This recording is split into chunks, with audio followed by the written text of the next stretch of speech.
Oh. Okay, we'll come to order. Welcome, everybody. Thank you for being here. It is 1 o'clock. We have a forum, and we'll get started. Agenda item number 1, review and revise agenda. Does anybody have any updates to today's agenda? No? All right. Agenda item number 2, review the minutes of our April 23rd, 2026 meeting. If everybody could take a moment to review those minutes and if there are any changes to bring this to our attention.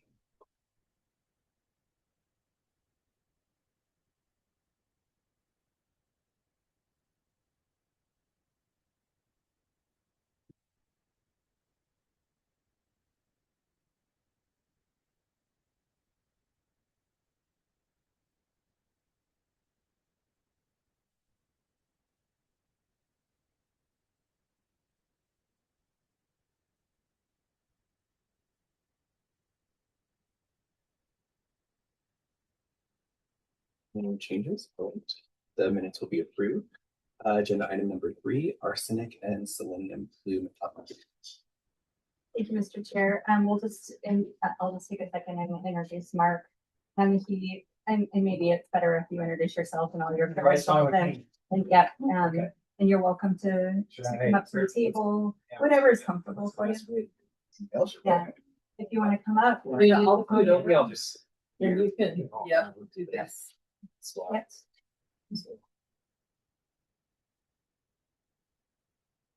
Yeah, so Mark Walker, Matrix Science and Engineers here in town, and here on behalf of the Montana Environmental Trust Group. We're conducting cleanup at a former East Helena smelter site there for quite a number of years, and they asked me to come down today and get a brief update and an overview on the groundwater remedial activities and the current groundwater conditions out there.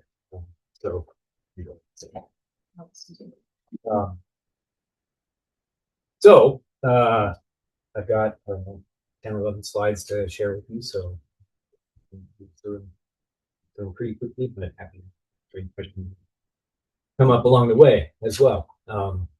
So I'll be talking, just set this scene a little bit, talking about the former surface history and kind of sources of groundwater contamination out there. The environmental corrective measures program, that's the program of actions intended to improve groundwater quality, remediate groundwater. Talk about our groundwater monitoring program and the status, and then just a little reminder on the institutional control that's in place out there, the East Valley Control Groundwater Area 2. So just a little bit of background. There's a couple of photos of the site there in 1980 and about 1980. Remember that piece of photo there, 2021. Smelter operated for over 100 years, producing lead bullion primarily, among other things. As a result of the smelting process out there, then and activities, releases and contamination, primarily metals to soils, and then subsequently to groundwater in multiple site areas. It's a little hard to read, but some of those source areas are labeled in that upper left photo there. There's ore stored outside. There's the slag pile. There are a couple of man-made lakes on the south end of the plant site. That's the upper portion of the photo where they diverted Quickly Pear Creek. They're in plant basically as a water source for plant processes. So anyway, multiple areas where there were metals leaching from soils or released into soils. And over time, that resulted in 2 groundwater plumes migrating off-site, an arsenic plume and a selenium plume. In 2009, as part of the bankruptcy settlement with the SARCO, Montana Environmental Custodial Trust was established. Cleanup fund. Basically, they fund the cleanup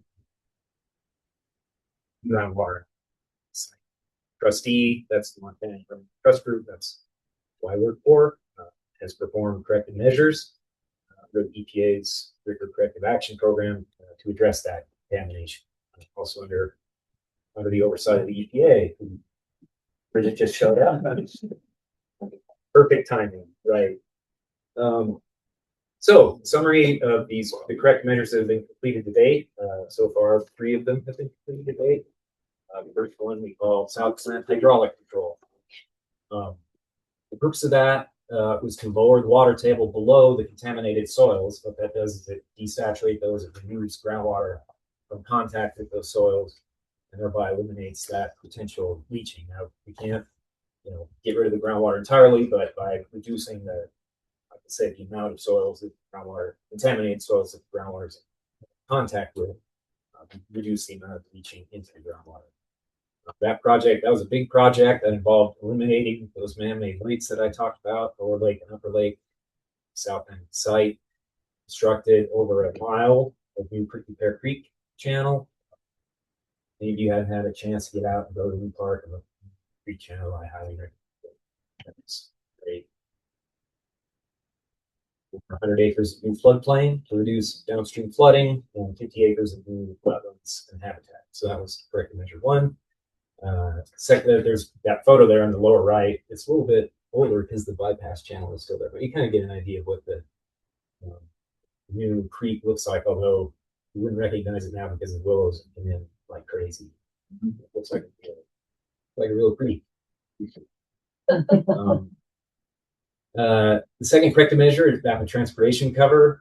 Constructed a 62-acre ET cover over the former plant site process area, again, to reduce infiltration and leaching of contaminants to groundwater.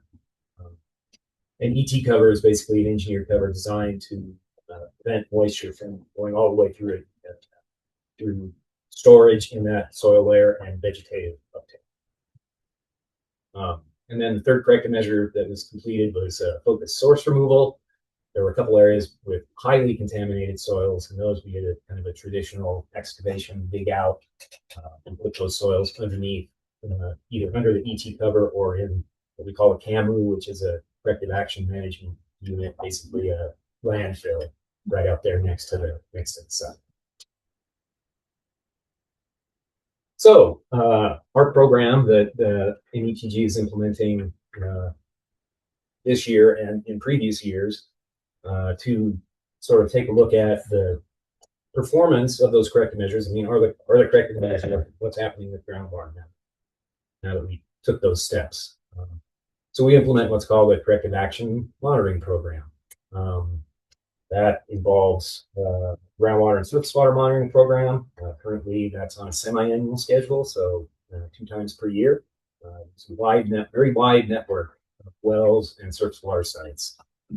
Sample that map there kind of shows the outline of the current selenium plume as of 2025. That's the green plume, and current arsenic plume, that's the kind of light blue one, and then all those other dots and triangles and etc. are monitoring points of various types, either wells or surface water. There's a lot of sites out there. It's a pretty extensive program, and so we go out, we do our sampling, and the main methods that we're using currently to kind of evaluate the corrective measures performance, it says up there, are through looking at the plume geometry and status over time. In other words, is the plume changing shape? What are the average concentrations in the plume? Kind of how is the plume behaving as a whole? And then the second primary method we use is to look at what's going on at an individual monitoring location. These wells or surface water sites. What are the trends, concentration trends look like at those sites? So yeah, thank you. Into it, the selenium plume. This compares basically over the last 10 years, from October 2016 to October 2025. The things to note here, I've kind of called out with the arrows. I guess I'll start out with on the smelter site, which is in the lower portion of the down there. You can kind of see the slag pile down there in the lower right. From 2016 to 2025, the concentrations in that area have represented the higher concentrations, really elevated concentrations coming from those old plant site source areas that represented by the orange and yellow plume contours there, have basically kind of disappeared in that west selenium source area on the west side of the plant site. And again, that's a result of primarily the south plant hydraulic control lowering groundwater levels. Also, the ET cover contributed to that. In addition to those really high concentrate, you can just see in general the plume has shrunk. Those higher concentration areas, also the pink area, another higher concentration. The green area basically represents the 0.05 milligram per liter drinking water standard for selenium. That's kind of how we define our plume. And kind of the main takeaway from the slide is the real contraction on the down gradient end of that plume. See, in 2016, it reached all the way up to Canyon Ferry Road. It's about 3 miles down gradient of the plant site. As of October 2025, that end of that plume boundary had receded about 4,500 feet. In fact, south of Canyon Ferry Road now. Similar comparison for arsenic. A couple things to notice about arsenic. First of all, the arsenic plume in general is a lot smaller than selenium. That has to do with how arsenic behaves in groundwater. Selenium kind of goes where groundwater goes. It doesn't precipitate out. It doesn't absorb out to the soils. It just flows along. So you see that extensive plume. Arsenic, on the other hand, has in groundwater, it can mobilize into groundwater, but it also has a tendency to stick to the soil in the groundwater, the aquifer material to absorb, as we say. So that keeps the arsenic plume smaller in extent, in geographic extent, than the selenium plume to begin with. Looking at the comparison, you can see that the overall footprint of the plume is basically the same over the last 10-year period. It hasn't shrunk considerably. It hasn't expanded either. It's basically remained stable. But we do see those same sort of high concentration area, plume core area on the plant site decreases from 2016 to 2025 as we did with selenium. See that there's a big red finger kind of sticking into East Helena there in 2016, and that is retracted onto the plant site in 2025. And this is, this plume behavior for arsenic is not unexpected.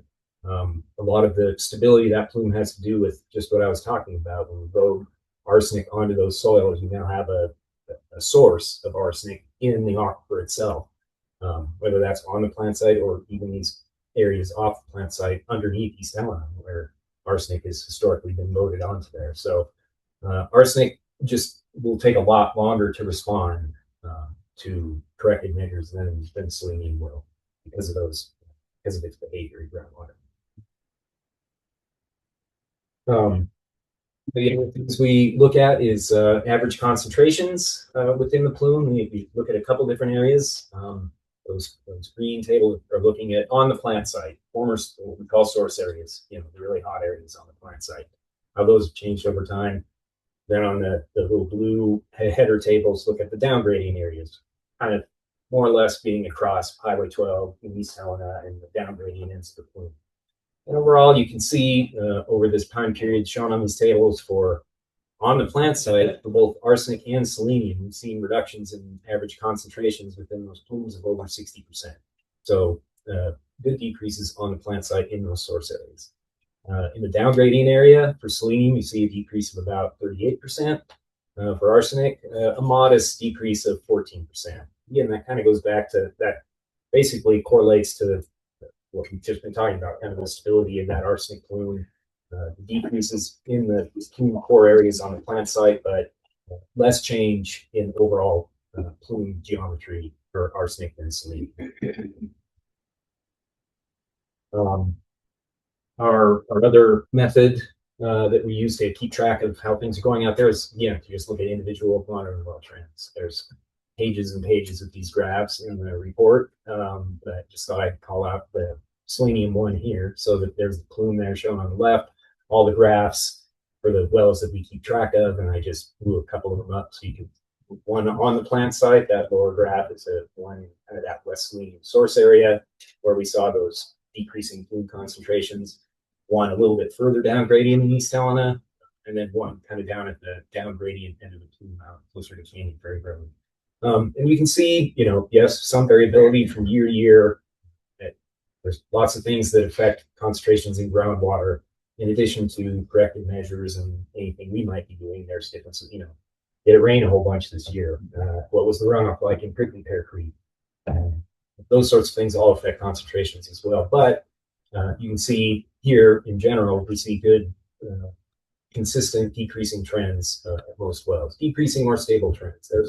There are wells where we are not seeing, big decreases, but we also aren't seeing large increases in saline concentration. So we just kind of take a look at trends as well to keep track of how the corrective measures will work. Just want to speak briefly about the final corrective measure. In addition to the 3 that have already been done, there is 1 remaining to be done, and that is regrading and capping the slag pile, which stays on everybody's mind because it's easy to see when you drive out there by it. And it's also is an ongoing source to groundwater, particularly of selenium, via precipitation on it and leaching to groundwater. So something that will be addressed. Currently, in ETG, the trust is working with prospective purchasers on selling the slag and actually moving it off-site. That applies to both unfumed and the fumed slag. That's kind of the technical distinction between those is how the slag was processed on the plant site. It has to do with what period of time the smelter was operating in. In general, the unfumed slag has higher metals concentration. Fumed slag has lower metals concentrations, and they're kind of segregated in the pile. But there is prospective interest from purchasers in taking that material offsite and recovering the metals out of it.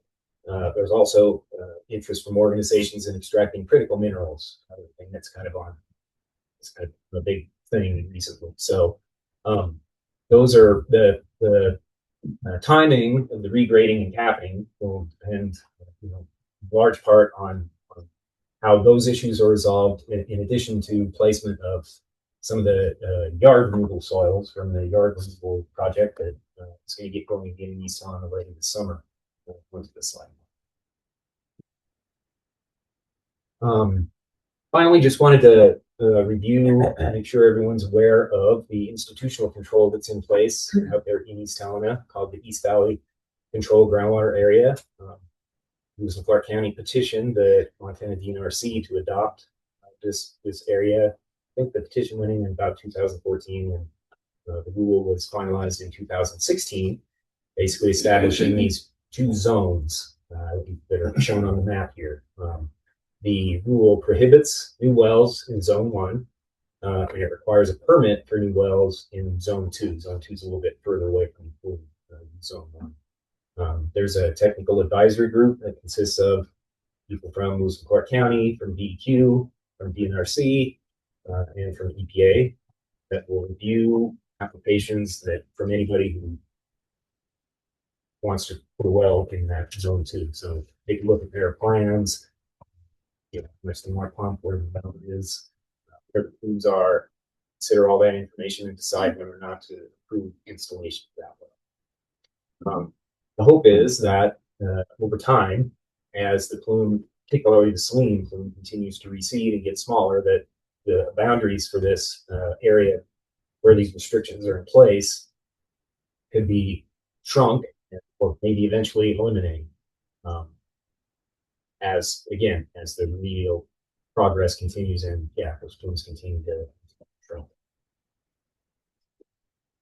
So that's kind of the 10-15 minute view of what's going on out there. In general, I'd say that the trends that we see in terms of both the plume behavior overall and trends at individual monitoring wells, they're positive, but there'll continue to be a need for monitoring for years to come to make sure that something unexpected doesn't happen. You don't see the plume doing something going somewhere you don't want it to go.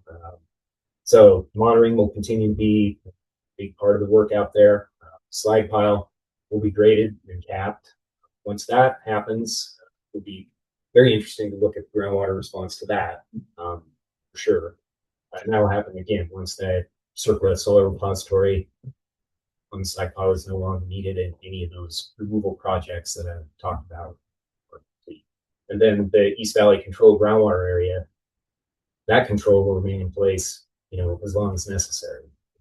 Protection of public health. based on, again, how those plumes behave over time. So thanks for your time. That's the update I've got on the arsenic and saline things. Anybody? Sure. Yeah, where did the soil go? It's taken off the lawn. Yeah, that's gonna the project that's starting up this summer. That soil is going to be trucked on up to the slag pile, on top of the slag pile. Yeah. So, and I think that's Bridget. That's supposed to start end of June. June. Okay. I'm reviewing documents right now. Yeah. So as Mark mentioned, Bridget Williams, EPA, as Mark mentioned, the eventual goal is to cap the slag pile. So the residential yard soils will be used as a substrate for that eventual. And I'll just take this opportunity to welcome Bridget from the EPA and tell me your name. I'm Jacob with DQ. Jacob from DQ. And then is Cindy on? You want you take a I peek? thought she was going to join, but I didn't see her when we started. I think she is. They just. Is she? Oh, okay. She's with METG, Montana Environmental Health Trust, and so that and all of these people are present because the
So, And RCRA site. We have two statutes, both Oh. CERCLA and RCRA. so the company responsible for the, making the mess, so to speak, they pay so much into the fund. And then it's a federal money goes in to finish and Yeah. and monitor and all that kind of stuff. Yes, that's the essential.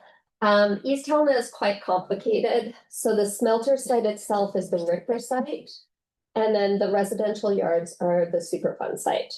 So there were two payouts by Asarco. So there's almost 100 million that Asarco, as part of their bankruptcy settlement, put towards the smelter site. And then there was 15 million for the yard cleanups. Well, Since then, in 2024, we lowered the cleanup level to 400 parts per million, and we're doing more. So that 15 million, 10 million was remaining, and that was insufficient.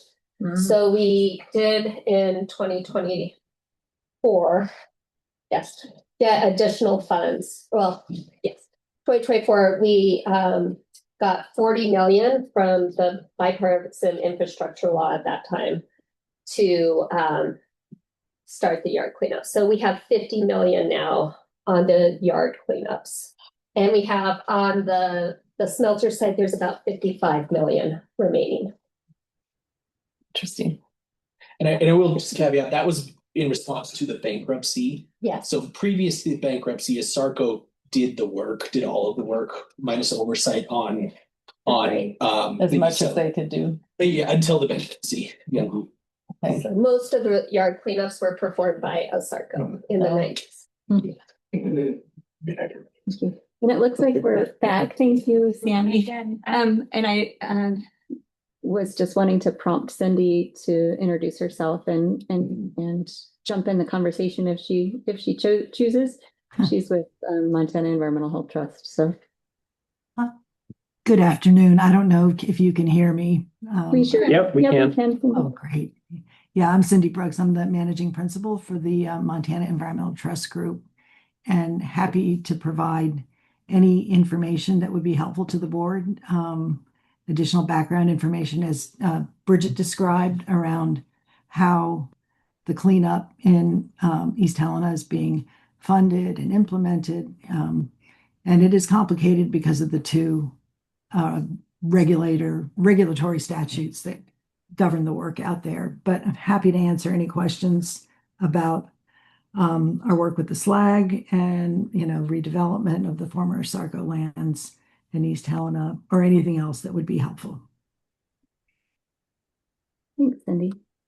And then, of course, Beth is here, which she can speak to the regulation. The Board of Health has a regulation for soil displacement in the East Helena area. That was something that was passed by the Board of Health. I'm looking at her. 2011. I'm looking at Bridget. Updated in 2020. 2020 and then 2024 or whatever. Yeah. So there is a Board of Health regulation that requires permitting for anybody that's moving soil in the East Helena area, primarily to make sure that they are educated about what it is that's happening in the soil and how to protect themselves and what to do. What to do with that soil. That can speak more intelligently than I about the regulation. It's a Board of Health. It's your Board of Health regulation. Yeah, for the protection of people that live in the East Helena area. Another question.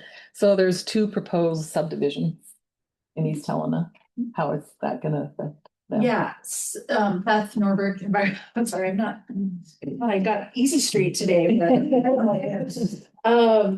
Yeah, so we coordinate with the EPA, our lead education and assistance program. Anyone who is going to move soil, what we do is look at what was been sampled, if anything, on that property, look at the lead and arsenic levels out there, and then determine if they need soil displacement permitting to move that soil, and certification by the people who are moving that dirt. So anyone disturbing soil more than 1 cubic yard in the boundary of the Superfund site has to have a certification through our office and a permit to do so. So we work with those developers and contractors on safe practices and what they're going to do with that soil, and that they can't take it anywhere but the repository or keep it in place, cap, whatever. So we work with them. So when the subdivisions get okayed by the planning division and they become aware that they're gonna have these permits and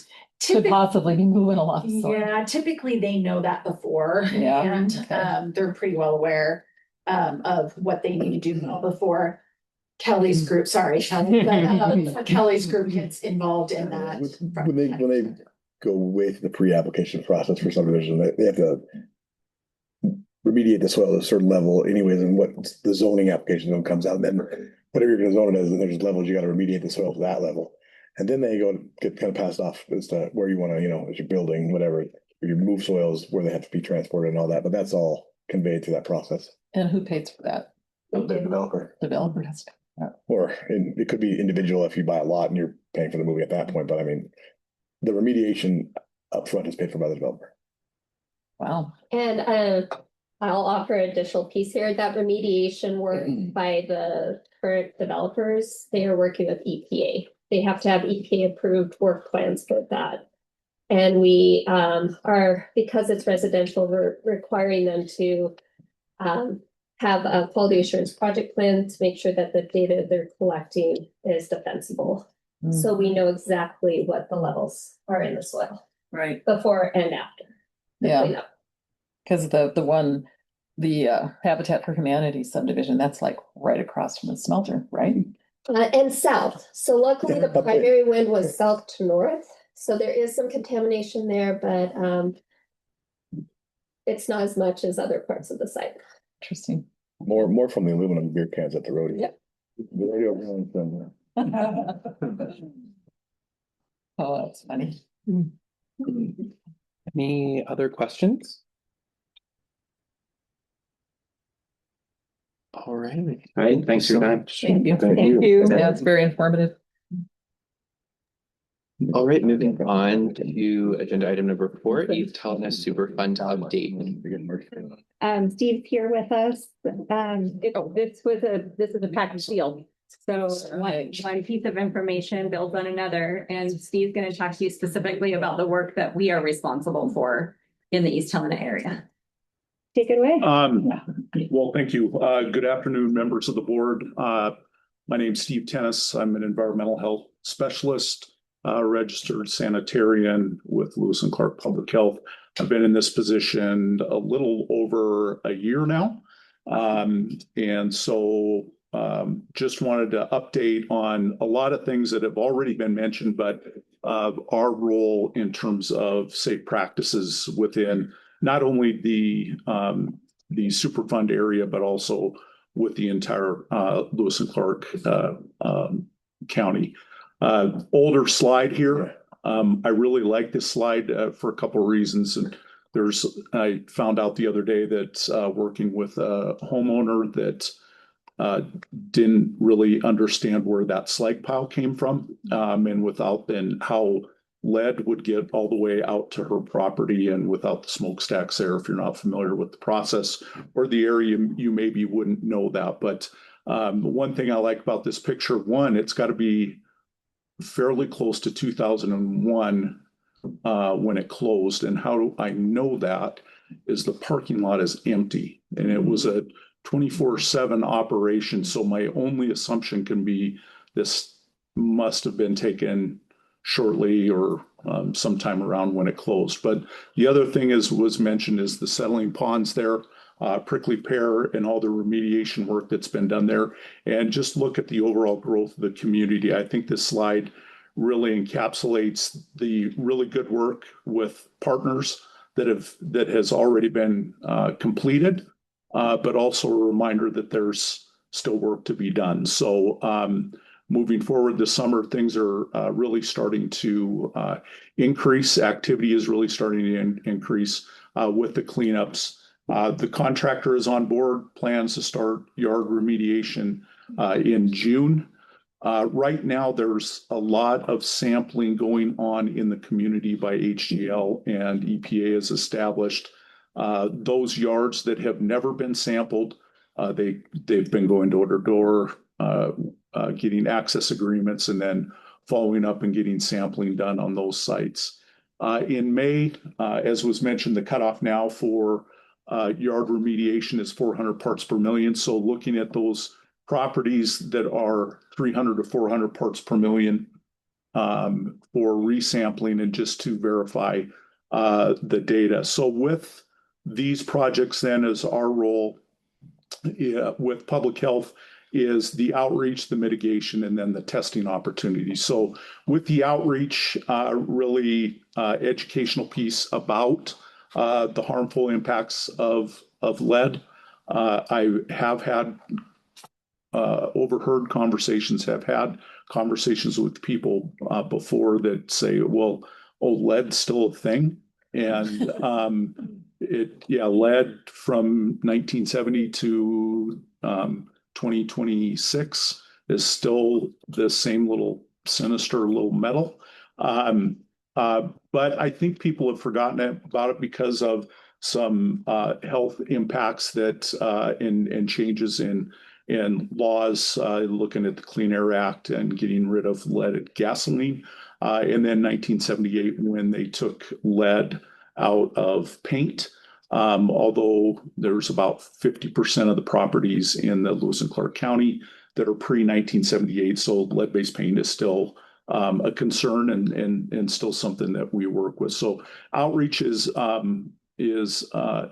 educating people on the harmful impacts of lead exposure, especially with children ages 0 to 6, and really trying to get and encourage people to get their kids tested.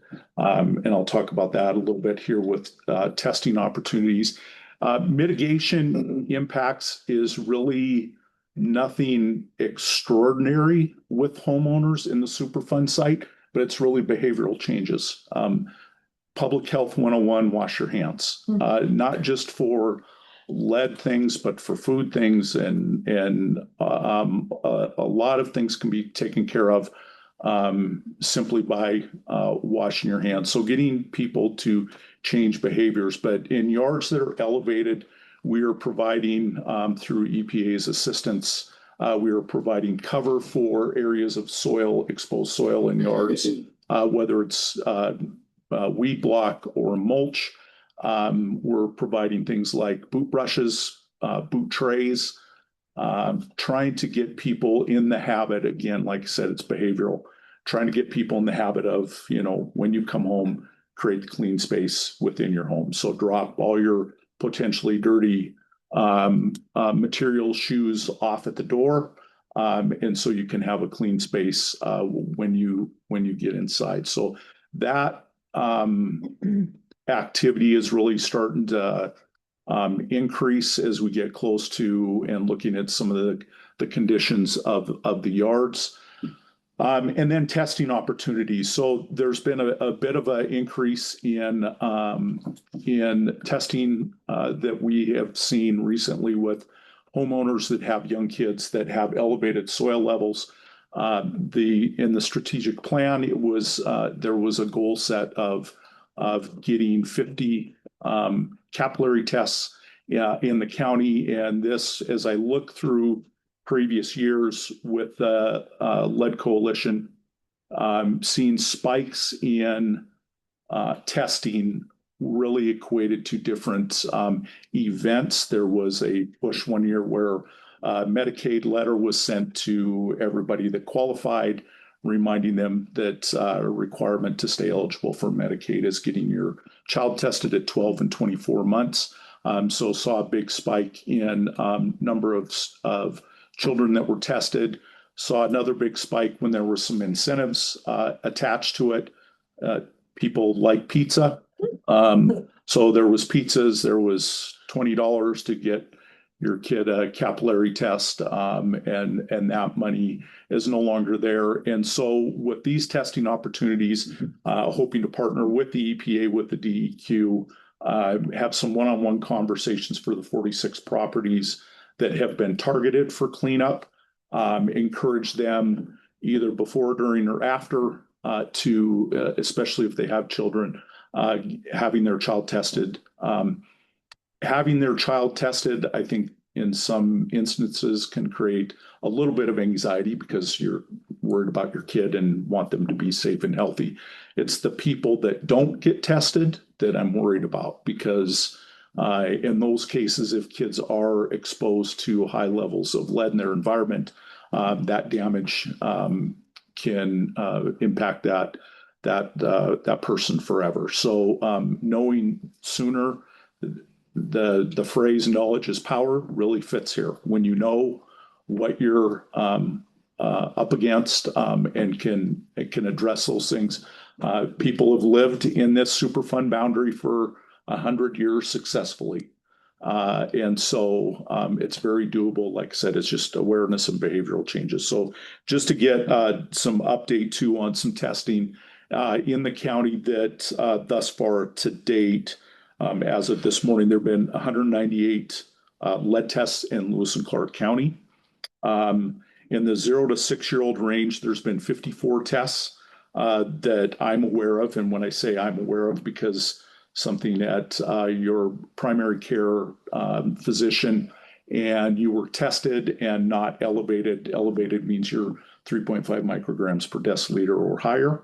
If it's below that, that's not required to report. So I would have no idea if those kids were tested or not. But what I'm aware of is there's been 54 tests on 0 to 6. And of those, 9 have been positive. 8 of those have been capillary test, and then 15 adults with 3.5 micrograms per deciliter or higher. So those are the testing opportunities. We're hoping to see an increase in people having their kids tested. So they're aware, like I said, especially in those areas, kids should be playing in the dirt when they're little, and but there's safe ways when you're in this environment to do that. So, any questions? Me, it Yes. does. Perfect. So when you test the lawns, how deep do you go?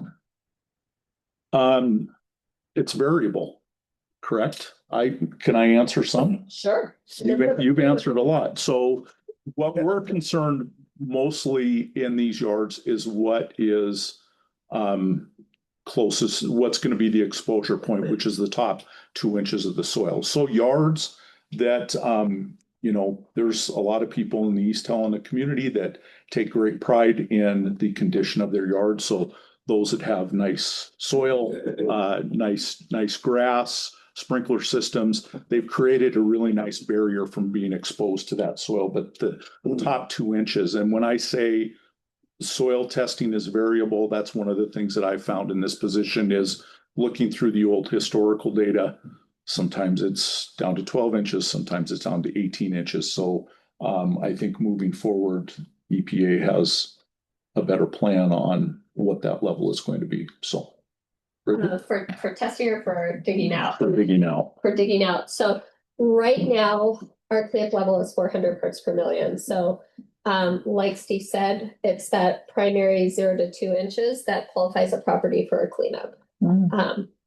And we know that we're probably going to lower the cleanup level further to around 200 parts per million. So we have a new regional screening level. There's a new EPA directive as of October 2025, so last year, telling us we need to lower the cleanup level. Oh, interesting. So what we're doing now is collecting additional data throughout the site. So that's what HGL is doing, and why we're sampling properties that have not been sampled. So we're actually sampling 0 to 2, 2 to 6, and then for all properties that haven't been sampled so far. But we also want to get a sense of, depth, because as we move forward with additional yard cleanups, we might modify our approach. So we're also looking at 6 to 12 and 12 to 18 for 50 properties to get a better sense of how deep we might need to go in the future. Right now, our current cleanup, we're going down 18 inches whole yard, because we know we're lowering the cleanup level probably in the future. Any property we clean up now, we don't want to go back to. Yeah. So it's just 18 inches, full yard cleanup, and then we're moving on. So lead doesn't seep down like arsenic and selenium and get into the groundwater and stay in the soil? Why does this question come up? Yeah. It is a great question, but it tends to remain on the surface. I have not come up with an answer of why it really isn't I can find migrating. Yeah. You want Like a PhD in chemistry. Yeah, she. That. Only because of Helena High. So remember how Mark said arsenic likes to stick to the soil? Arsenic actually really likes iron. So similar to arsenic, and actually arsenic is one of our contaminants of concern in the soil as well. So we're primarily focused on lead, but by getting the lead out, we're also getting the arsenic too. So, but lead and arsenic, they're metals. They're probably just like arsenic, it's going to have some affinity for other metals in the soil. So, and just like that groundwater plume.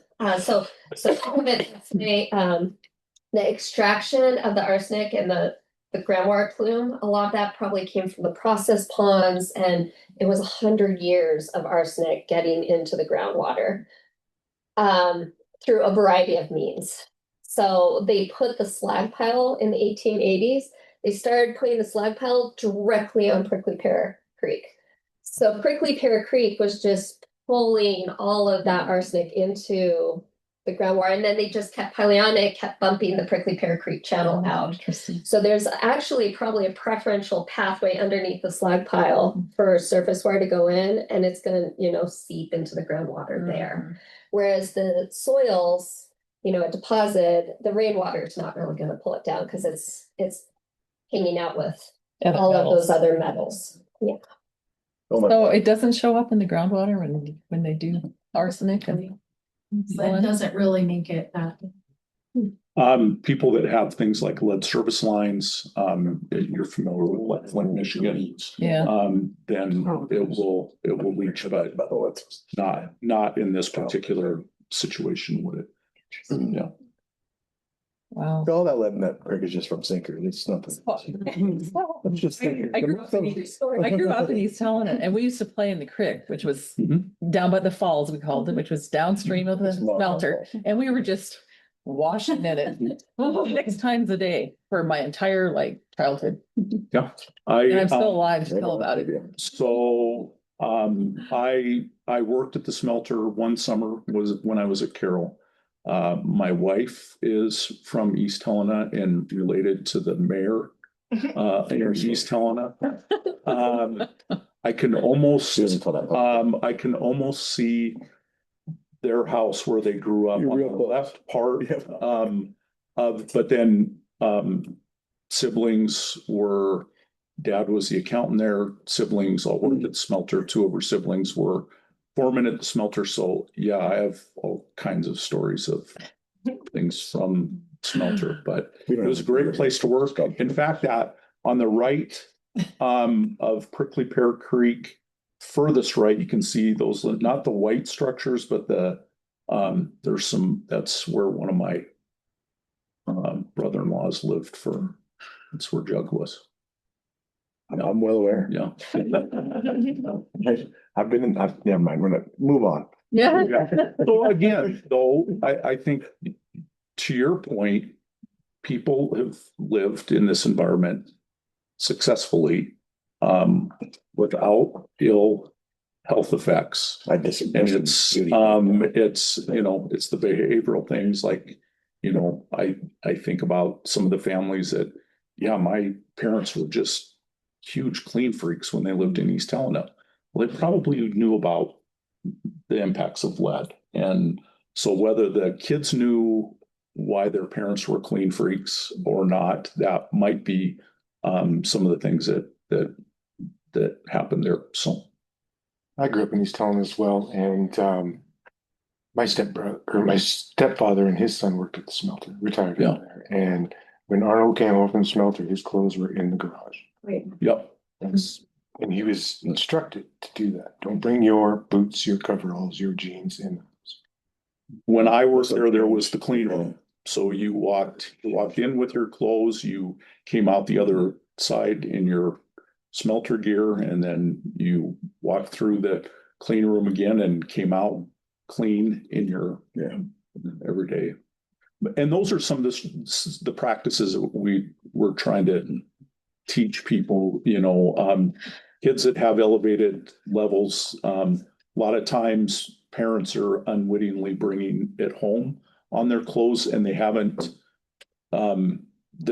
maybe not of the age where they understand the concept of the old mudroom, where when I come in, all my work clothes are going to stay here. And so they walk through the home, they distribute that dust, especially young kids that are crawling, then hands are in their mouth all the time. Those are the ones that we're mostly concerned about. So yeah, that just again, those behavioral changes to keep that clean space. One more question, it's probably for you. So is lead taken up through like the bottom of the feet, the skin, or is it has to be inhaled or gone through the mouth? Absolutely, inhaled or ingested. Ingested. Okay. And so just a quick history lesson on that one too. When we look at the trend in elevated lead levels over time, as soon as the smelter operations ceased, the blood levels dropped in kids in East Helena. And so the primary source for kids was inhalation. Makes So, sense. yeah. My first day of the second grade was a blood draw. Included a blood draw there. Were you scarred by that? No, not really. Possibly. Except for the sitting in a giant chair and they tied a thing around my arm and squeezed the tennis ball kid and I had no idea what was going on. That's Interesting. That was my baseline. Right. That was my base. My wife This is 1970. my wife hid in her basement when they would come door to door to do blood draws. And They came to our so daycare. Which wasn't really a daycare, it's where all the neighborhoods went. What was the date? You had great snacks, you know, in the big yard to play football. again, incentives for where you can Yeah, find. but then they would just come on in, you know. Even I've made a video with Yeah. Lauren's daughter and Yeah. Nina about blood draws for kids. Yeah, she did the finger prick on video and Steve asked her if it hurt and she's like, yeah, it did. Now, there is, There's a video where I tested on an EPA and Oh, love good. it. And if I have parents bringing a kid in to do a capillary test, I always refer them to, you might want to have your kid watch this first so they know that's what they're in store for. there is no safe level of exposure to lead. right? Correct. Even though 3.5 is what technically gets them reported into Midas, I'm still monitoring. For example, I have people that I've been working with for now almost 2 years that their levels are up, their levels are down, but they're not zero. And so it's still, even though the trend was to go down, sometimes it go, so I'll still work with that family and say, you know, what are we missing here? What, you know, what's going on in your home environment? What's going on with, you know, hand washing, things like that. But yeah, there's no, it doesn't serve any useful purpose, which rolls in, like I said, this is a big collaborative thing because it also rolls in the nutrition piece. And absence of good metals like calcium and iron, your body will absorb the lead, which it's a bivalent metal that mimics your calcium and iron. And so then your body absorbs the lead and it doesn't do any good in the system. So So it can come through vegetables and gardens. So raised gardens is, you know, something that we encourage people to do within the site boundary. So. All right, well, thank you. Wow, so good. Thank you. Thank you. All right, moving on, agenda item number 5, chronic disease update. We have Julie, Karen, and Melissa here to provide you this update. So I don't know, Julie, are you going to kick it off? Or... All right. I'll come to the hot seat. All right, so I'm Julie Burr. I'm the chronic disease and behavioral health prevention supervisor. This is our annual update on chronic disease. Next slide, thanks. So as you, I think, saw last year in the 2025 to 28 Community Health Improvement Plan, chronic disease is one of our top priority areas that we're working on. And so all of the stuff that we're talking about also impacts that. And there's also bits that I don't think we're touching on that does about nutrition and physical activity that does tie into what we're just hearing about there as well. And then some of the work that we're doing that Melissa and Karen are both doing is also in outside of the Helena region. So it hits the strategic plan item of increasing the number of rural outreach events. And I will let them talk more about it. So Melissa's up first. There's hot seat and there's podium. No, she's good. Hot seat. Mr. Chair and members of the board, I am Melissa Baker. I am the breast and cervical cancer screening program coordinator here, or health educator. So for the last fiscal year, which ended, our fiscal year cancer screening is a little different. It ended June 29th, 2025. We provided, so what my program does is we provide free breast and or cervical cancer screenings and diagnostic tests when needed to uninsured and underinsured women who meet our income guidelines, income and age guidelines. Last year, we were able to reach 113% of our annual screening goal. So we screened just a few more women than we were required to or requested to. Women who are diagnosed with breast or cervical cancer through the program, I assist them. I act as kind of a liaison with Medicaid to help them get Medicaid to cover their treatment. Excuse me. And for women who, so we do have age guidelines and income guidelines. And sometimes we have women who apply and they need assistance, but they don't fall exactly into our age guidelines. For cervical cancer screening, that's age 21 to 64. And for breast cancer screening, that's age 40 to 64. So sometimes we have women who need assistance or they need a test that might not be covered by the program. And so we use funds, excuse me, from United Way fundraising to provide free screening for those women. Yeah, thank you. In addition to doing the screening coordination, I am also the co-chair of the early detection implementation team of the statewide Montana Cancer Coalition and the Montana Colorectal Cancer Roundtable. The goal of that team is to detect cancer at its earliest stages. The objective is to increase screening using nationally recognized guidelines for breast, cervical, lung, and colorectal cancers. The strategy is to promote the screening using culturally appropriate education. So we might target it a little different for like the American Indian population, veterans, whoever, and health equity approaches using one-on-one education, small media, and working directly with target populations. And that does include some of those rural outreach health fairs like Julie was talking about. And I should mention that my program covers a 4-county area. So I cover Lewis and Clark, excuse me, Jefferson, Broadwater, and Mark counties.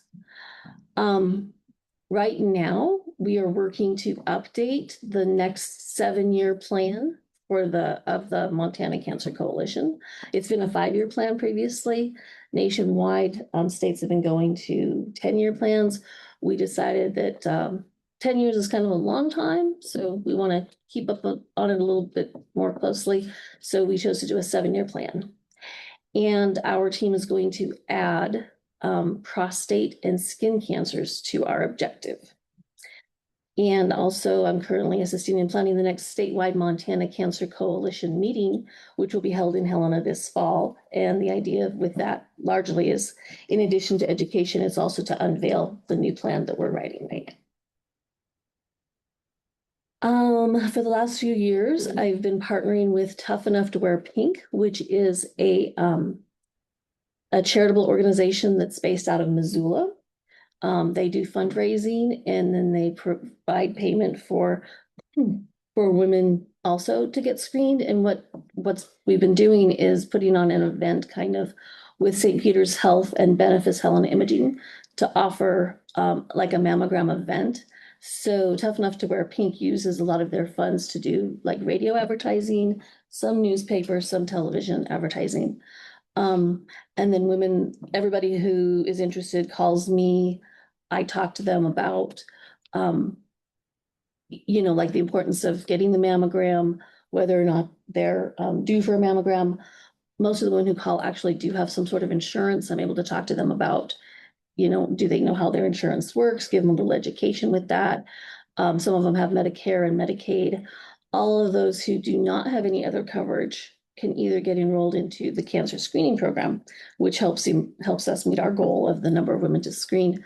But it also, if there are women who don't meet either our requirements or have other insurance, then Tough Enough to Wear Pink will cover that screening on that day only. Oops, sorry. I wasn't quite done, almost. I just think I was just gonna say that we're gonna be doing the event again this year. This year will be on October 14th. So, are there any questions? Thank you.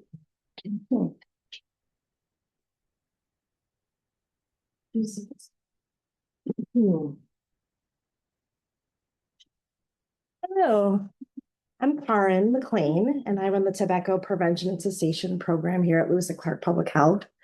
And my position, actually, we have two counties. We do Lewis and Clark County as well as Broadwater County. So when we look at kind of the basic goals of the tobacco prevention and cessation work that we do, the very first one is to prevent tobacco use among young people. That's really a big part of our work. The next is eliminate, exposure to secondhand smoke. And that looks a few different ways, including the Clean Indoor Air Act, which was put into practice to protect mostly employees at places of business where they work, to protect them from having exposure to secondhand smoke. We also work really hard to promote quitting, both among adults and youth. And in Montana, we're really lucky to have some specialized quit lines. So we have one for those under 18. It's called My Life, My Quit. And that's fairly unique across the country. One big part of that program is that it's confidential. So young people can sign up to get support about quitting smoking or vaping or chew, whatever it may be. And they are promised and given confidentiality, so their parent or guardian is not told about that. And that seems to be, when I talk to kids, really important. We also have a Native American quit line, which is really important because tobacco has a sacred role in Native American culture. And so, and that's something we're working on more broadly too. When we talk about tobacco, we talk about commercial tobacco, not just tobacco. And then we have a quit line for pregnant and expectant mothers.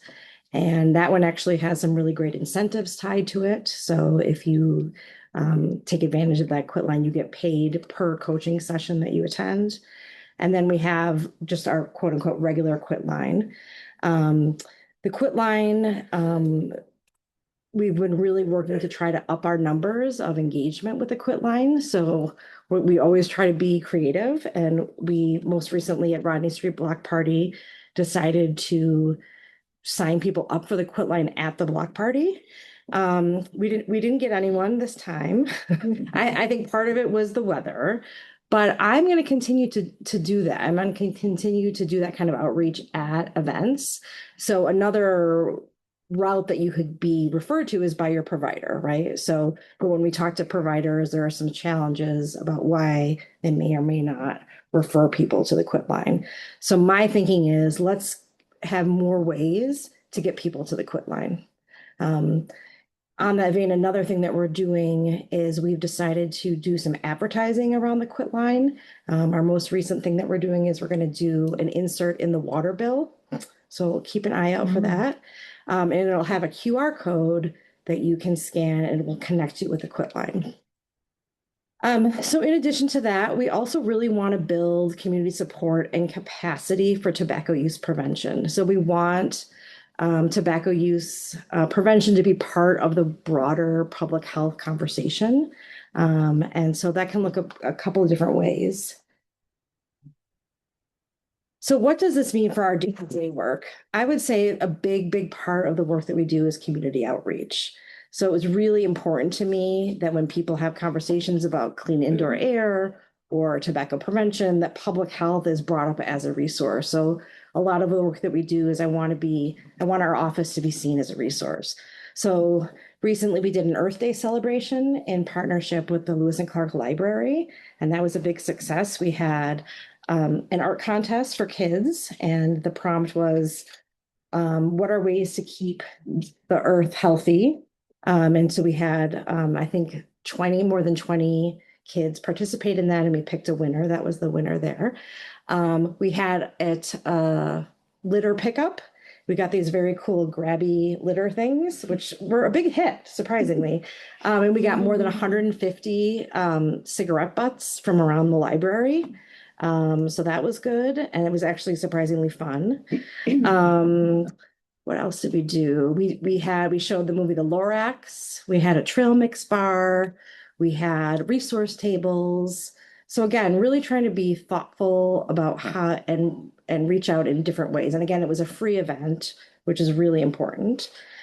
So we also do outreach in places like Augusta. We did Red Ribbon Week up there last year. That was a great success. We did one thing for the high school students and one thing for the grade and middle school students.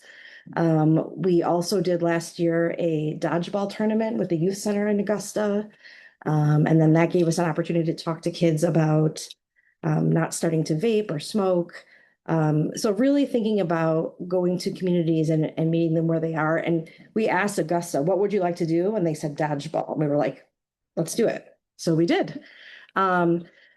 As I mentioned, Clean Indoor Air Act is a big part of our work. And so we are tasked with, if a complaint comes in through the state saying that there is a potential violation of the Clean Indoor Air Act, we are charged with, in Broadwater County and Lewis and Clark County, of investigating that.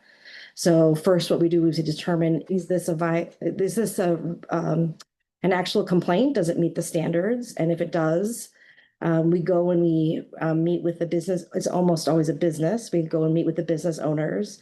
And I really take that as a kind of a chance of being kind of an ambassador role in my position. So I've only had one really combative interaction. It's usually just business owners understand that if they allow smoking in their establishment, that it's going to hurt their business, right? So I really work to have a very collaborative kind of approach, and I've had good luck with that. Other things that we do, we want to engage youth, like through different activities, building communities, and supporting local businesses. So this past session, SB 390 expanded the Clean Indoor Air Act to include vaping. And so one thing that I've been really intentional about is reaching out to businesses to let them know about the change and give them updated signage. So I really want them to be successful, and I want to give them the tools to be successful. So anytime we get a Clean Indoor Air Act complaint, I really make a point of offering my assistance. Like, I'm happy to come and talk to your employees. I'm happy to offer more signage. That's how I approach it. It's in our interest to have them be successful. Can I ask a question on that? Yeah, please. Sorry, I don't mean. No, I'm happy to have questions. I'm gonna try to preface this. Yeah. So, experience wise. Yeah. Lewis, Clark County and Broadway, where you handle areas close to Helena or bigger counties, Clean Indoor Act is very common. It's been around for a long time. It's not but get out to far more rural Montana. I think there seems to be less of a, let's say, adherence to that Clean Indoor Air Act. Are there other Board of Healths in those very rural counties operating and having that same investigative authority that you guys have? There is, yeah. Yeah.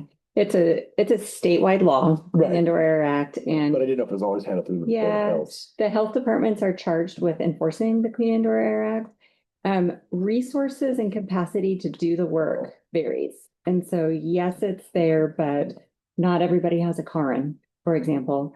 And we cover a couple of counties for that very reason, because not the smaller or the more rural or less populated counties don't have the capacity to do it. And so we try to provide that assistance and serve multiple counties in our area. And I know that the other large jurisdictions, Gallatin County, Yellowstone County, Cascade County, they do the same. They try to provide assistance to their neighboring counties that may not have a dedicated tobacco prevention specialist, but it's completely dependent on their capacity to do the work. And the money that we get comes from tobacco settlement dollars. Those dollars are from the tobacco settlement that happened ages ago. And the funding that we get is level funding. And so our expenses go up, but then the funding that we get to do the work doesn't go up at the same rate. So those challenges create issues when it comes to enforcing the Clean Indoor Air Act. So does culture.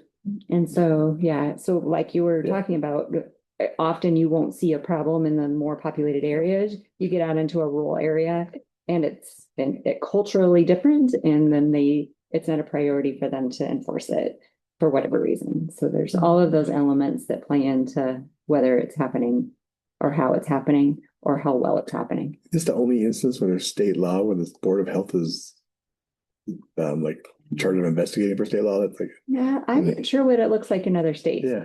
You know, what public health is centrally, public health is, it looks different in every state, and some are central and some are decentralized. We are a decentralized state, which means that the work happens at the local level, and boards of health like you all are in charge.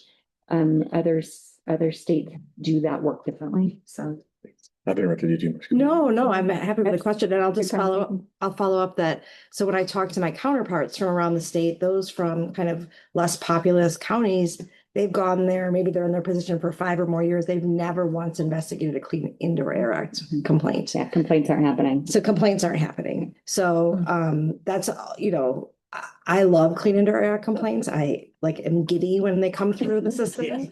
Because it's a chance of like seeing public health in action. I just think it's really cool. Like you get out of your office, you go talk to people.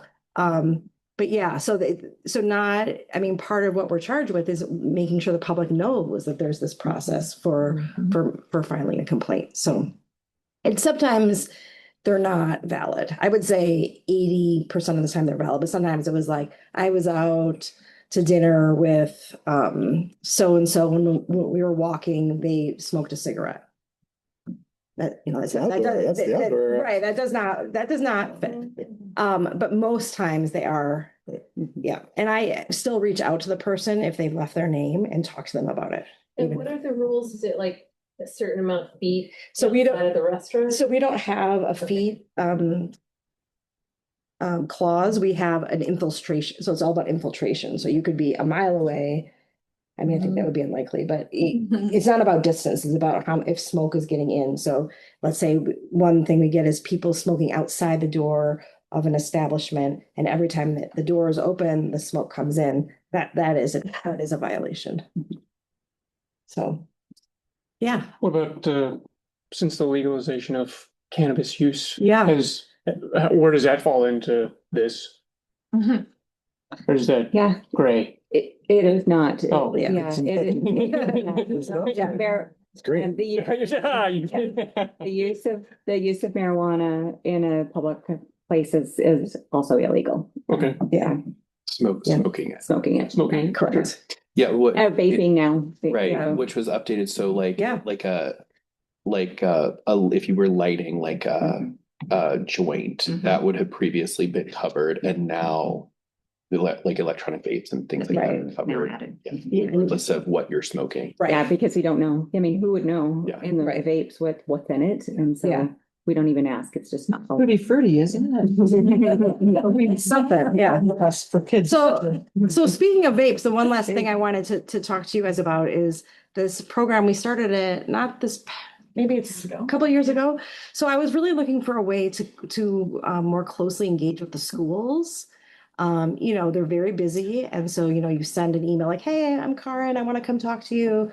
You don't get a response. You know, so what I decided is, what can I do to be in the school every month? And so I decided, what if we went to every school in Helena and East Helena, I'm talking middle school and high schools, and offered a service. Again, I want to remind people that public health is a service. We're here to, you know, support our community. And we do a vape. So vapes, if you are caught with a vape as a student, it's confiscated. And then it's actually quite dangerous to hold on to confiscated vapes because they can explode and start fires. And so we go every month and we take our mobile clinic van, because I like the branding. I like to pull up and have it say public health. And we collect confiscated vapes. And it's been really, really successful, mostly because it allows me to have kind of impromptu conversations with principals and school resource officers and front office staff. Those are people who know everything that's going on, right? So it's been really, really great. And then it allows me to use that chance to like leave other information about other programs and the prevention work that we do. So it's been, yeah, so like I'm going tomorrow and I have my whole route. I go out, I start in East Helena at the middle school. Yep. And then I go to the high school and then I go to Capitol High and then I go to C.R. Anderson. And then, so I just make my whole loop. And then the transfer station has been really generous. I get the sense that there might be a fee involved with them recycling the vapes, but they've been very, very generous in working with us. And so I take them in and I drop them off in the lithium battery area and then they're recycled. So like last time I went, I got like 250 vapes. That's your funding model right there. You just bootleg them out the back. So yeah, and we get far more from the middle school. And I've been told that's because the high schoolers are able to go to their car and vape. Oh, yeah. So I just It's sneakier. Yeah, so I just think we're constantly trying to find new ways to connect with the community and serve, and that's something that's been working really well. So thank you so much. Yeah, thank you. I appreciate your time. Any last questions? Oh. No? Okay. Okay, thank you. Thank you. All right, right on schedule. Agenda item number 6, Monday.com unveiling and orientation. Mr. Chair, members of the board, I'll just preface the presentation that Sandy's going to give by saying about a year ago, when I think it was when Shannon joined the board, actually started, he just prompted a conversation about better ways for staff at the health department, myself primarily, how we communicate with the board and how we can improve that, make it more efficient, make it more straightforward, so I'm not inundating you with lots of emails. And so the 1 week, 1 day, 1 month. I know that. Yeah. So Tell me all the things like that. yeah. So sometimes you get one email from us and it has the Board of Health packet on it and we'll see it at the board meeting. And sometimes you hear from me just in a sporadic, random manner, depending on what's happening. And so that really prompted some research and, just looking at different ways that we can develop a system that we can both actively and passively communicate with the board. And so Monday.com is the tool that was chosen. And thank goodness Sandy is with us because she has put a lot of time and energy into this tool. And so I'm going to turn this over now that I've set the stage, going to turn it over to Sandy. She's going to talk you through what's in here and what it looks like, and then how you all can get signed up to be a recipient of the information that's loaded in Monday.com. So All right. take it away. Mr. Chair, members of the board, we have an overview here for you. Once you have elected to join in, I'll send you an email invite. And once you accept that invite, you'll have access to the board. So the idea behind it, as Brenda said, is to have a spot where we can communicate, where you can go and do additional education. Maybe there's something you want to learn more about variances. There's a place that you can go to.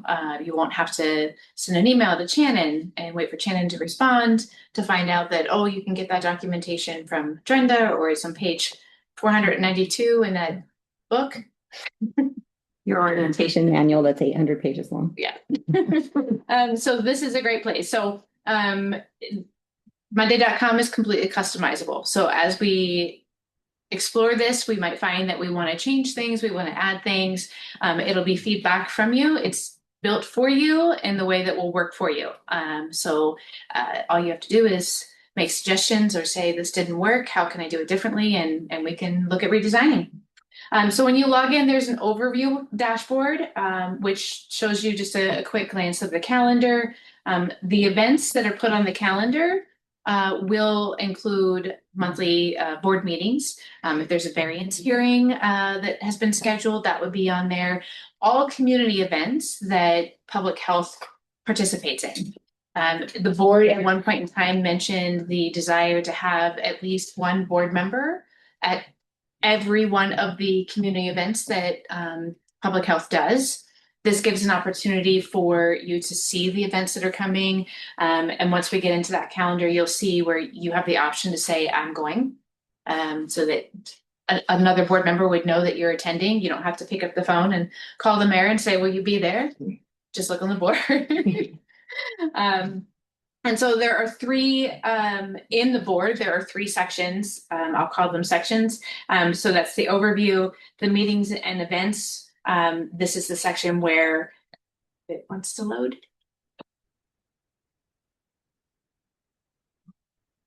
Just make it do what we want to do. This is where you would be able to see the various things, and you'll see that we had a board meeting, obviously today, so we were here. So you'll be able to see those. You can click on the meeting, you can see what type it is. I'm logged in differently than the way that you guys will log in, so we might see more editing capability as I scroll through. And then for the main portion of where this can come in handy is this. For the Board of Health Resource and Training, we've broken this down into several sections again. Education and reference items, policies, resolutions, and letters.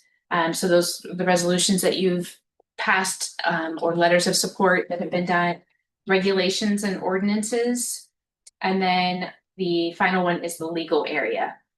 And each one of these sections, I'll go back to the, oops, nope, you stay. Go back to the top. Okay, if we look at variance procedures, you'll see that there's an arrow here and there's a 1. And as you hover your little mouse across, you'll see different things that will happen. When you see this little arrow, double end arrow, if you click on it, it will open this item. You can see if there are files attached to it. These are the files, so they're all in PDF. You can click those, read through. Get out of here. Some things might have a subsection. I'm trying to see if I have anything that has a subsection. Maybe think so. This one. So this variance procedure does have a subsection where it will have training materials. You can build subsections so that you can keep things together. So we could add additional, if there's a change in the hearings officer, and that is part of a document that is signed, that could go in here.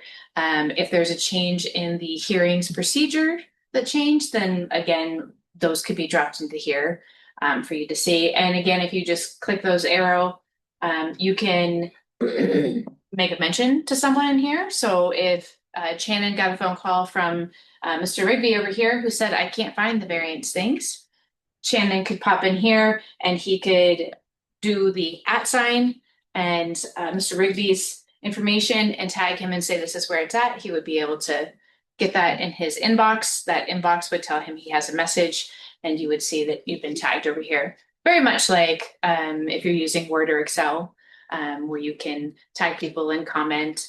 It's very similar to that. Again, there are various columns that I've created. Again, what is useful? We don't know. We'll get some feedback and find out. Generic regulation processes. The document that we have available in here was updated September 7th of 2023. I've kind of added some columns here to say what's the related program. So is it generalized to public health or is it specific to the Board of Health as your regulations? Who the lead member might be, who to reach out to. So it might be Shannon, it might be Drenda, depending upon what section you're in. Hearings officer policy. Lisa is our hearings officer, so she's the point person that I have plugged in there. And then there are some regulations and ordinances that are specific to programs. So again, just to try to help bring that full picture in, rabies control, is it communicable disease? Who's the staff member that would be associated with that? Or environmental health for air quality, and who would be the staff members involved with that? So that's kind of your basics. I got questions. Okay. Is this, well, is it have an app? Is there an app for this? Yeah. I think there is. Yeah. There is. Yeah. Yeah. You can download the app. Yeah, I on did your one more phone. app. Can't wait. And this will be replacing like our standard email communication. Phones, email, face to face, all of it. We just don't even need this. There will probably still be an email that goes out that says this is the board packet and our meeting is being held, but a lot of the things that you get from me, I'm not going to do that anymore. I'm just going to put information on the monday.com information board and then I know that Sandy's going to go over this, but you can set the notifications. It can either notify you when things are posted or not. And if you don't, then you just have to go there and look to see what's new. But you get to decide on how you want to interact with the board, but it will limit the amount of emails that you're getting from us to just essentially the one per month for the meeting. For the Yeah. So you're going to purpose send of us a link to this app? Yes, I'll send you an invite to it, and there are various parts to it. There's a lot of layers. So it'll take a little bit of a learning curve, and I'm happy to have anyone, if you call me, we can work one-on-one to go through. If you look at the meetings and events, when we first popped on, what you saw was the calendar view. However, if you up here again at this top, you can see these are different areas that you can pop to. If you pop to that main table, now you can see it broken down from social opportunities or monthly meetings.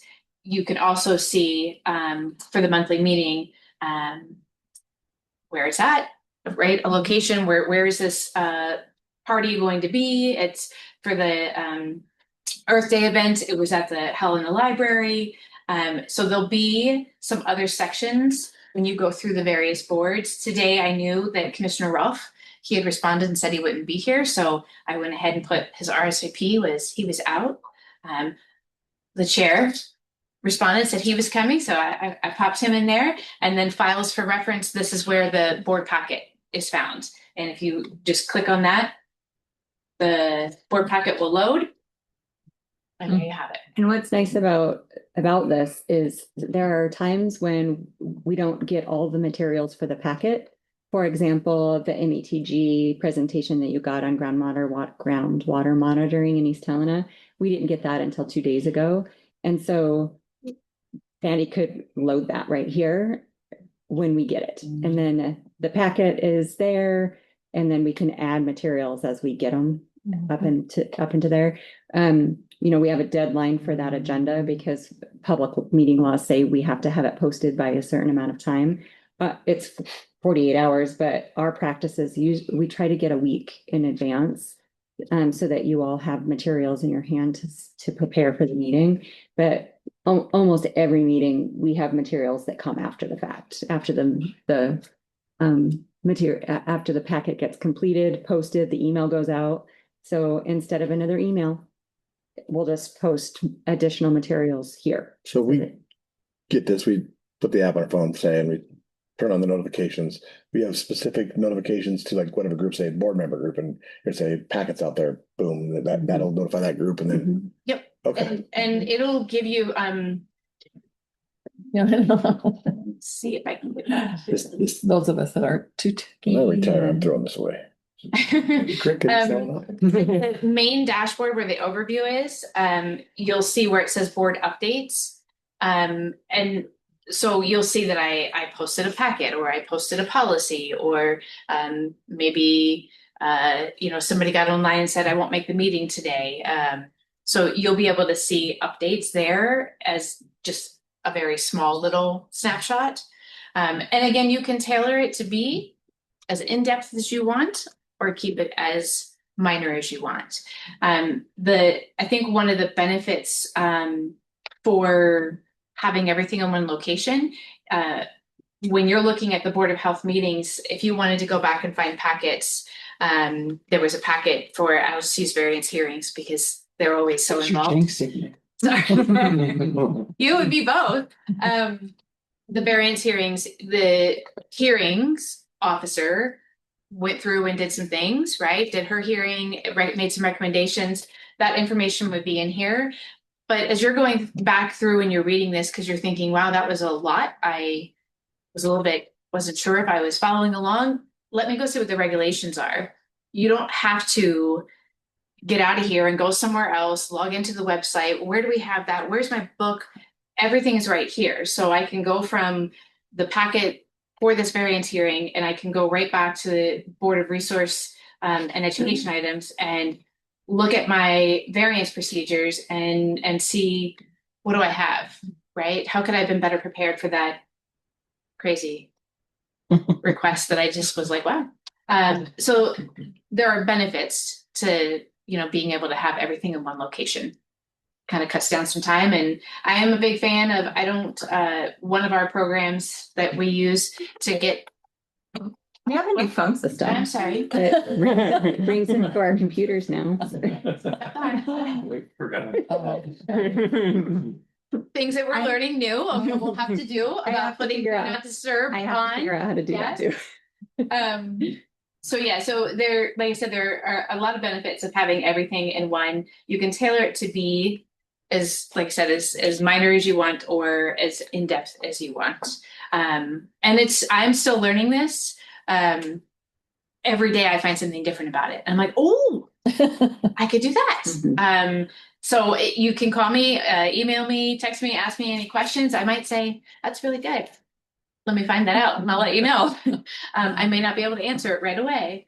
So what Sandy has essentially done is taken that really big, gnarly orientation manual that is currently in a PDF where you have to search through 800 pages to find something. She's broke that down and put it in here like this. So you can easily go, oh, I want to see what those program summaries are again. And instead of trying to find them in your 800-page orientation manual, you just have to find the section and click on it.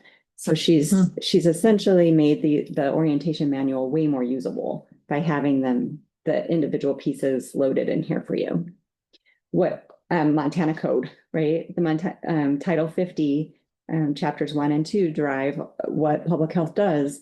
And rather than digging into that manual or even going out to the Montana code annotated online, all you have to do is click on it here and it gives it to you. Now, I've had access for a while. Is that structure's news in, right? It's been building. Okay. Yeah. Because I was looking at it last month. And it's different now than it was last month. So I still have the same access. Yes. Yeah. Because I like it. I'm a fan of stuff like this. But you're assuming there's no way that those of us who are not good with technology can't erase something that you don't want erased or deleted. Yes, I don't know how my Amazon card got off my Amazon account, but it did. Yes, you are granted because the way Monday.com works, they make it a little bit challenging as it is.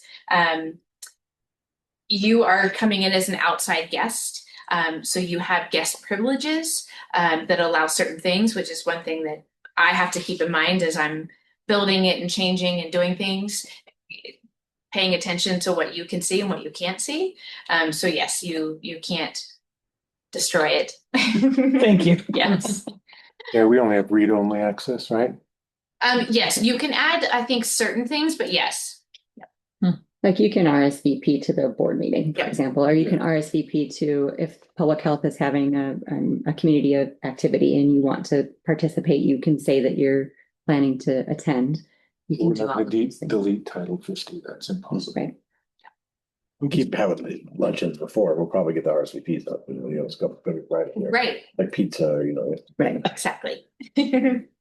So this is it. This is the board. And I'll be working with our prevention team, Julie Burr, to provide updates on all of the events that will be happening. That's usually where the hub of them are, and Amber. And we'll add those as they come up to the calendar, so you'll be able to see them. Can you show me where notifications are managed? Yes, I want to make sure.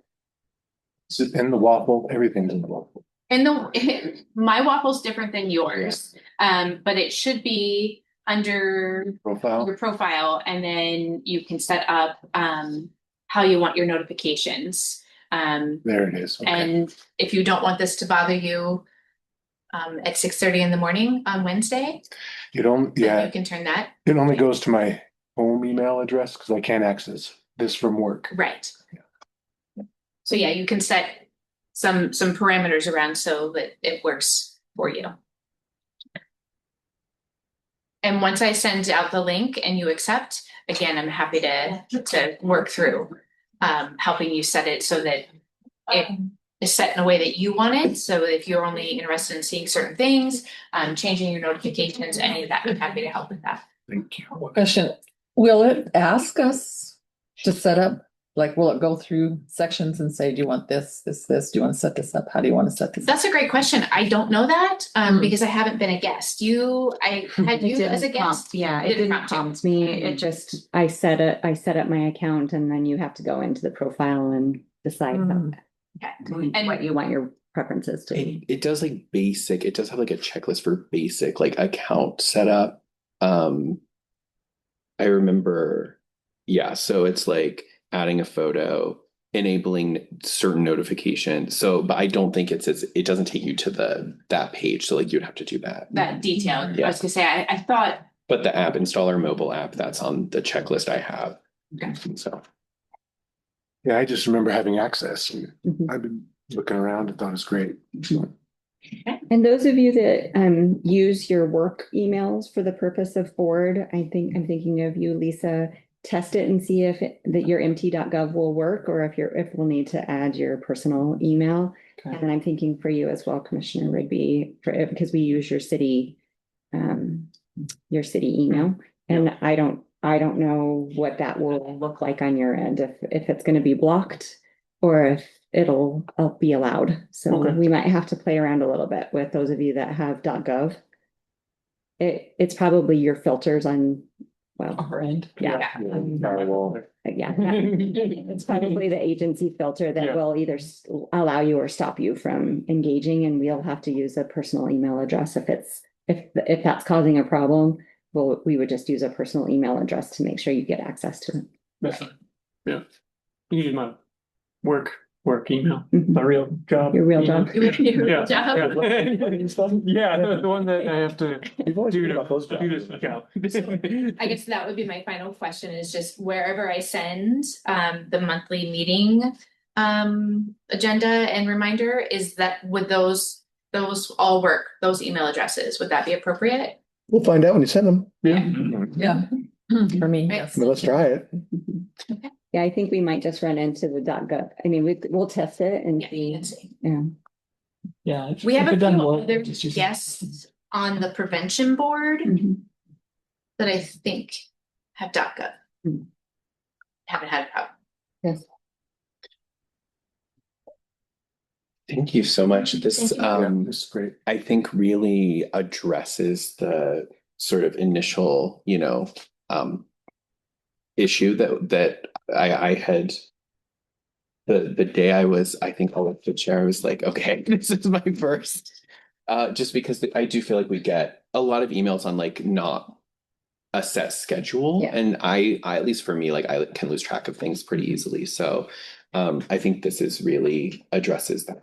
I did want to remind the board, I did not finalize it, so I apologize for that. I have a little cheat sheet kind of just reminding the parameters around it, but I did, Mr. Chair, want to remind them that it should not be used as an active communication hub where multiple members are together talking. I think as Nico Hash had warned us, just to make sure that what we're discussing does not create a quorum and change the world. Yeah, so just avoid having discussion using it. It's really use it as a point of information, and you know, you can use the chat feature, but like basic information. Don't talk about items that are on the agenda, that like don't have discussions about items that are on, like, if you have a question about an item on the agenda that's been posted, don't do it in there. Yeah. You can say, hey, are you going to the block party? Mm-hmm. Would you like to carpool? Or where did she say that I could find the regulations?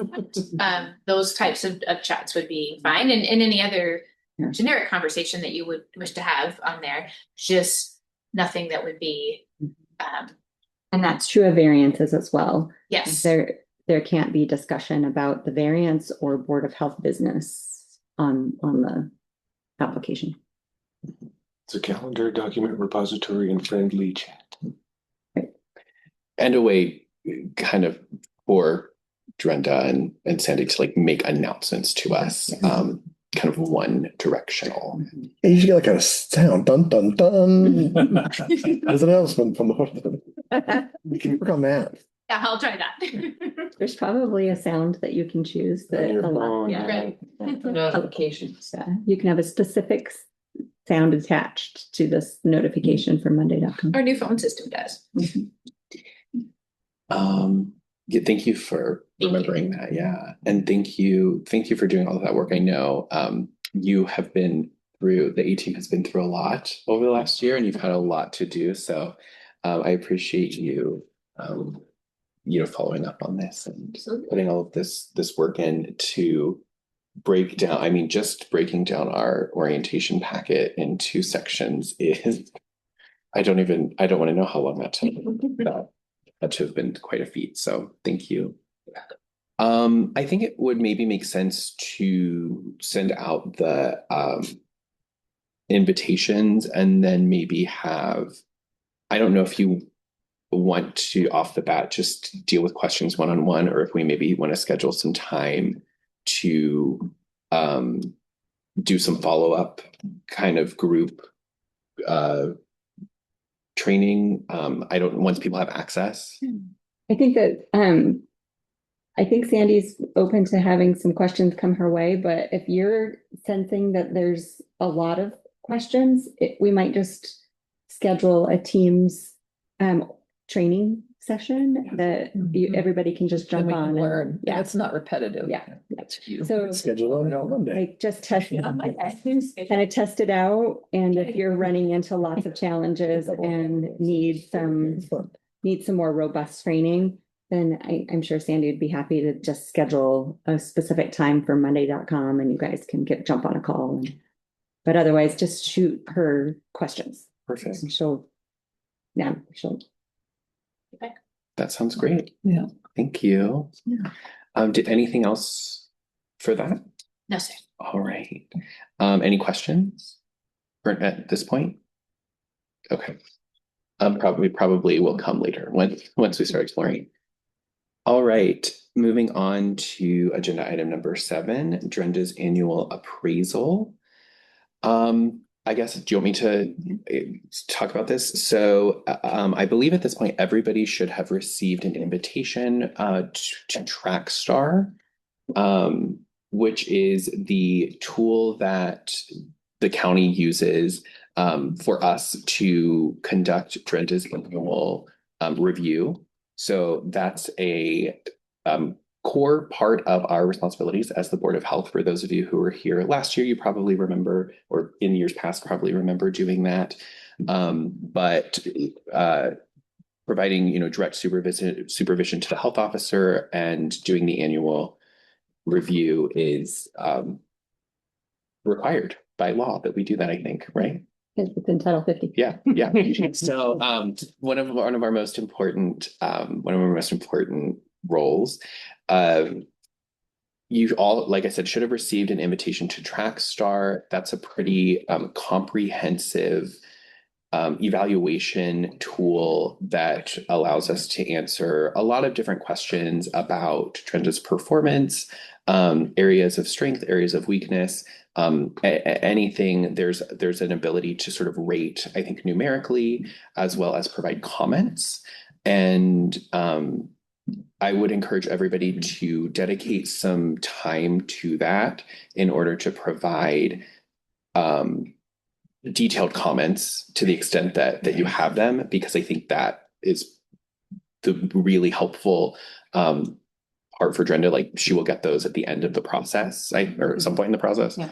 And so I would just ask that everybody dedicate some time, sufficient time to do that, so that we have good data going into that tool as we conduct the evaluation. And then in July, we will do kind of the in-person part of that evaluation. We'll go through the metrics that are outlined in TrackStar and kind of provide feedback in person, and that part of our meeting will be closed. So did I miss anything with that? Yeah, just let us know if you're running into issues accessing TrackStar. That's all managed through our the County Human Resources Office. And so definitely, if you're running into challenges getting in there or using it, let us know. I don't seem to have the invitation. I just looked forever in mine too, thinking I hadn't got it. It filtered mine out. So yours might filter yours out to do a different. Yeah, I was like, I haven't got this. I don't talk about it. I think my attended why she left. Yep. Yeah.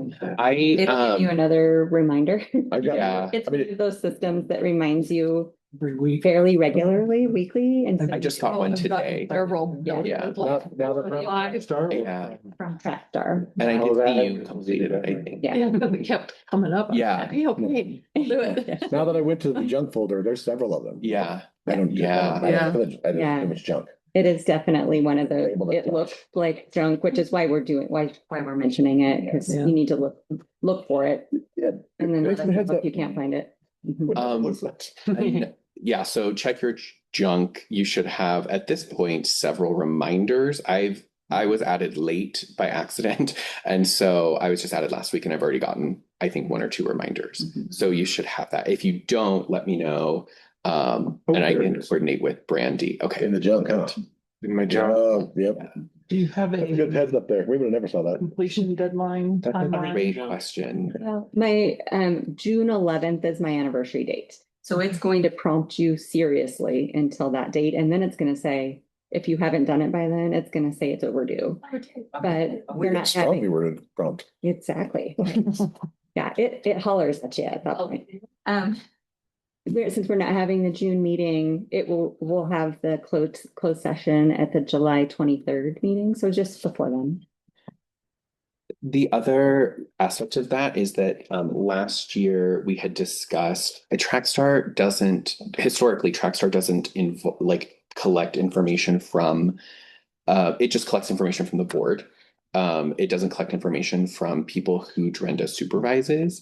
And so I'm working through with the county how to kind of get that, how to sort of facilitate that information gathering for us, because last year we went into the evaluation without really any information from kind of Drenda's direct reports or anybody within the health department. And I think that's really valuable. That could be very valuable information, and is really important for us to have a finger on the pulse of, like, how are people feeling about Drenda's leadership? I mean, obviously we have our perspective, but very different from people who work here day to day. And so I'm still working through that. It may be the case that we have to do some sort of like just sit down interviews with people, with like Drenda's direct reports, 2 of whom are here. Well, I get some things to say. Yeah. If that's I think that's probably what's, based on my discussions with the county, I think that's probably what maybe needs to happen. If that's the case, would anybody else be interested in sitting in those discussions? You could also do an email to those and just ask if there's any feedback. Yeah. I'm nervous about that going to like my personal like I also want to be protective of the fact like of your like personnel privacy, right? And so because this is like a personnel evaluation, so I want to make sure I'm not like I don't have data stored like in my personal email account. And so yeah, that's why I think maybe in person might be best. If that ends up happening, is anybody else interested in sitting in on those discussions from the board? Yes. Okay. Sure. Okay. Sure. Perfect.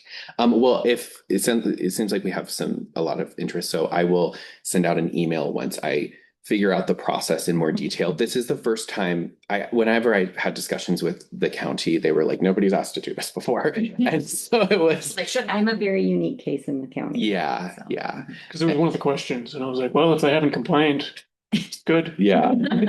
Yeah. Yeah, it's hard to know. And I think, it's just like a good management process, right? To get feedback from both ends. So I will work with the county to kind of define that a little bit more. They should be able to add those five as a 360 rater. They can. So they can do that. Yep.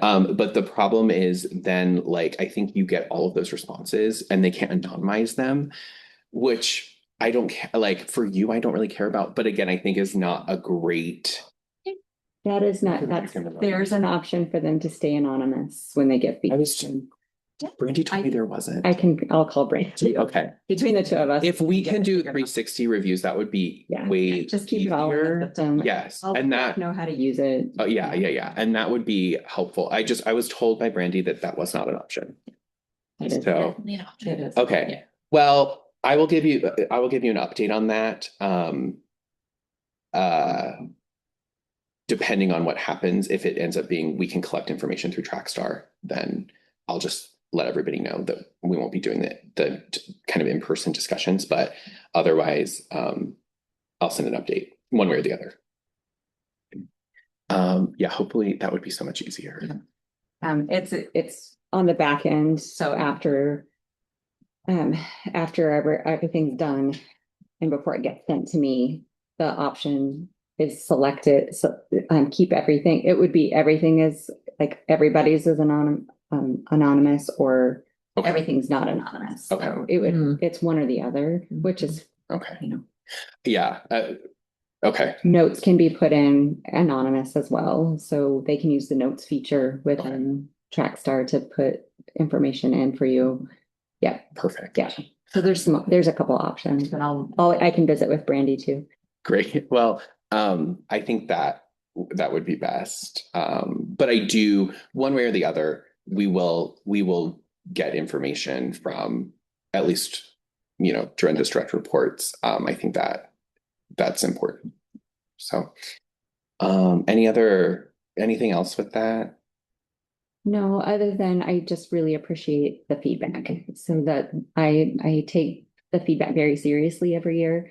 It's one of the mechanisms by which I can grow as a leader. And so I just thank you for spending the time to fill that out and put a few comments in, or you can even save your comments for the in-person. But having that feedback does allow me to the necessary information to continue to improve and do a good job for the health department. So thank you.